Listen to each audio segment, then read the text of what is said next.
Have you ever heard voices where there shouldn't be any? What if I told you that an entire hospital staff lived through this nightmare for months, and the truth they discovered will make your skin crawl? Picture this. It's 3 a.m. at Mercy General Hospital. Nurse Melissa is doing her rounds when she hears it again, faint whispers coming from the air vents above. At first she assumes it's confused patients talking in their sleep. After all, sound travels strangely through old buildings, right? But Melissa isn't alone. Over the next few weeks, more staff members report the same phenomenon. Dr. Martinez swears he heard conversations during his night shift. Security guard Tom mentions hushed voices that seem to follow him down empty corridors. The whispers are always just quiet enough to make you question what you're hearing, but persistent enough to send chills down your spine. The staff develops theories. Maybe it's patients with dementia wandering the halls. Perhaps sound is carrying from rooms through the ventilation system. Some joke nervously about ghosts, but everyone tries to find rational explanations. The whispers become background noise, unsettling, but accepted as part of working in an old hospital. Then comes the night that changes everything. Due to a gas leak in the main wing, the entire hospital is evacuated.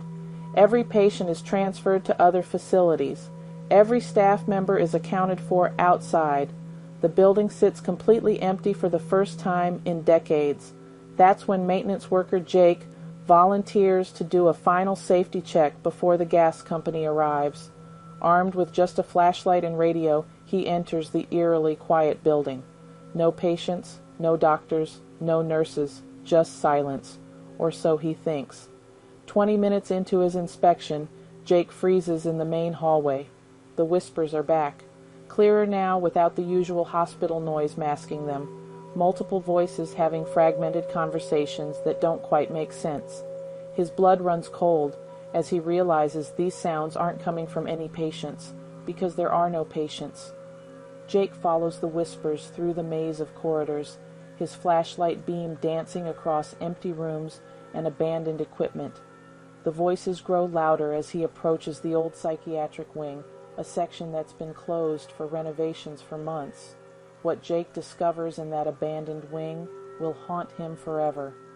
The whispers weren't supernatural, but the truth was somehow worse. Hidden within the sealed ventilation system, he finds evidence of someone who had been living in the building's forgotten spaces for who knows how long. Someone who had been watching, listening, and whispering to the staff night after night from the shadows above their heads. The hospital never reopened, and Jake? He never worked another night shift again. Sometimes the most terrifying monsters aren't supernatural, they're human.